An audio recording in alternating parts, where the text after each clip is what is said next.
სამწუხარო COVID სტატისტიკა იზრდება. გასული 24 საათის განმავლობაში ახალი კორონავირუსით გამოწვეული გართულებები კიდევ 18 მოქალაქის დაღუპვის მიზეზი გახდა. გარდაცვლთა საერთო რაოდენობა კი უკვე 4043 ადამიანს შეადგენს. გასული 2 კვირის დადებითობის მაჩვენებელი აცდენილია 4%-იან ნიშნულს. ამის ფონზე საკოორდინაციო საბჭო ახალ რეგულაციებს იღებს. შარშანდელისგან განსხვავებით, წელს აღდგომის ღამეს გადაადგილებაზე მოქმედი შეზღუდვის საათები მცირდება.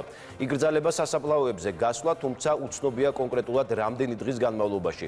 სადღესასწაულო დღეებში, რომელიც უქმეებად გამოცხადდა, არ იმუშავებს საზოგადოებრივი ტრანსპორტი, თუმცა შეზღუდვა არ ეხება საქალაქთაშორისო ტრანსპორტს. მარიამ სეთურიძე გვეტყვის დეტალებს, პირდაპირ ეთერში გვერდება. მარიამ, გისმენთ.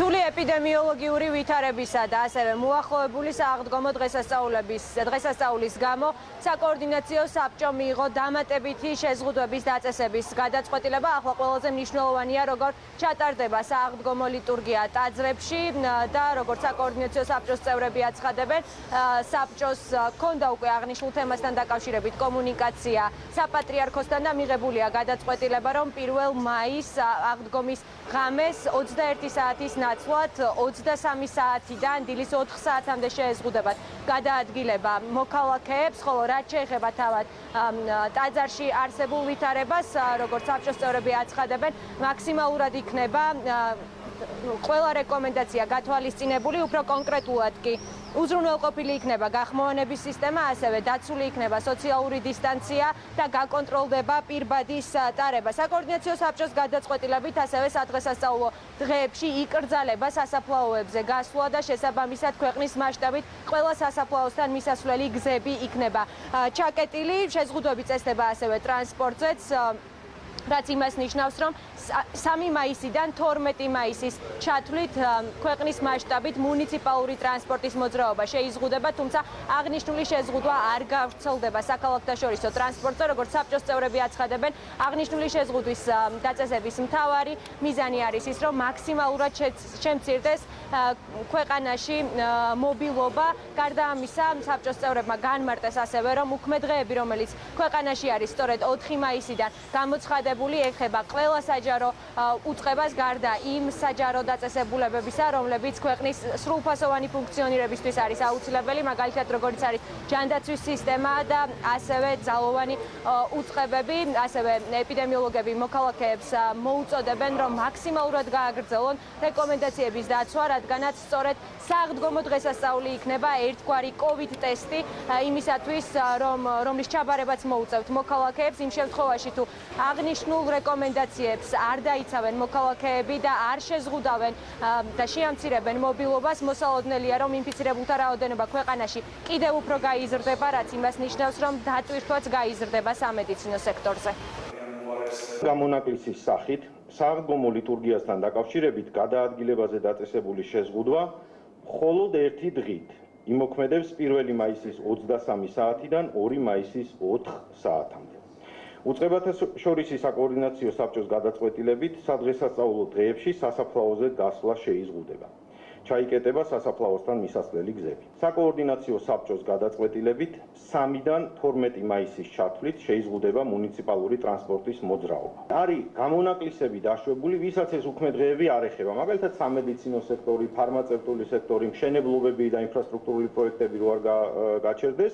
ამისთვის სპეციალურად არის გამოცემული 3 მინისტრის ბრძანება. ჩვენ დავდივართ დანის პირზე, ანუ ოქროს შუალედს ყოველთვის ვეძებთ.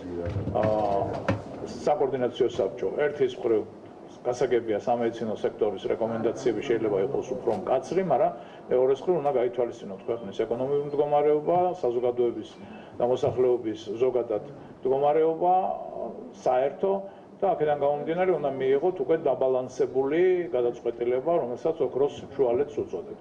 ამიტომ ამ ეტაპზე ამ ტიპის ოქროს შუალედი იქნა მოძებნილი და მიღებული შესაბამისი გადაწყვეტილებით, რომ ეპიდსიტუაცია კიდევ უფრო არ გაუარესდეს. კარგია, რომ მოსახლეობამ ამდენი საუბარი რაც არის და კარგია, რომ ყველა პირბადით არის, ასევე ქუჩაში რო გადიხართ, პირბადის ტარების მაჩვენებელი გაიზარდა, ასევე მობილობის მაჩვენებელიც ოდნავ შემცირებულია და კარგია, მაგრამ საჭიროა კიდევ მეტი, იმიტომ რომ ჩვენ ხშირად ვამბობთ ამას, არა, გვინდა რომ მაისი გავიაროთ დაახლოებით აი ამ ფარგლებში, ამ მასშტაბის ამ მასშტაბებში ეპიდსიტუაციის, რომ შემდგომ ივნისში შევიდეთ უფრო დამშვიდებულად.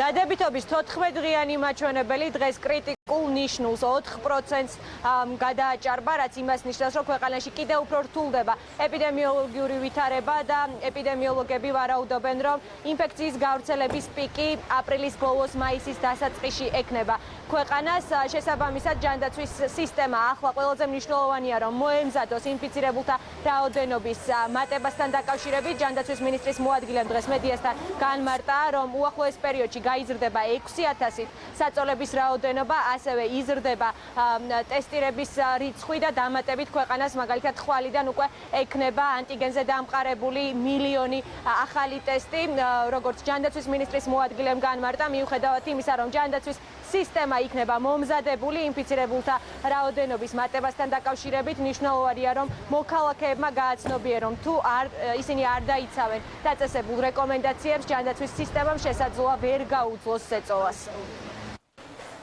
საუბარ ტექნიკური სისტემაში მაღალია, ამ შემთხვევაში მე საუბარი მაქვს თქვის აპარატებზე და ასევე დამხმარე საშუალებებზე.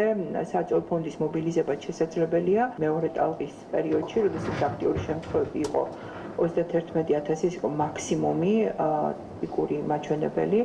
ამ პერიოდში საწოლ ფონდის დატვირთვა შეადგენდა 6,700 პაციენტს საშუალოდ. გამომდინარე აქედან მაქსიმალური დატვირთვის პირობებში დაახლოებით 7,500 საწოლის მობილიზება ჭირდება ჰოსპიტალურ სექტორს, თუმცა დღევანდელ მდგომარეობაში ის საწოლ ფონდი, რომელიც გვაქვს, არის სრულად საკმარისი. პანდემიასთან ბრძოლის მთავარ იარაღად კვლავ რჩება ვაქცინაცია. ქვეყანაში იმუნიზაციის პროცესი ისევ გრძელდება და უკვე ხვალიდან მოქალაქეებს შესაძლებლობა ექნებათ, რომ დარეგისტრირდნენ სპეციალურ პორტალზე და აიცრან სინოფარმის, ანუ ჩინური ვაქცინით, რომლით ვაქცინაცია დაიწყება უკვე 4 მაისიდან. გარდა ამისა, დღეს საკოორდინაციო საბჭოს წევრებმა მიიღეს გადაწყვეტილება, რომ მიმდინარე კვირაში მოხდება მთავრობისა და ასევე საკანონმდებლო ორგანოს წარმომადგენლების ვაქცინაციაც. ეპიდემიოლოგიური ვითარება ქვეყანაში და საკოორდინაციო საბჭოს გადაწყვეტილება მარიამ სეთურიძე ესაუბრობდა მოამბის პირდაპირ ეთერში.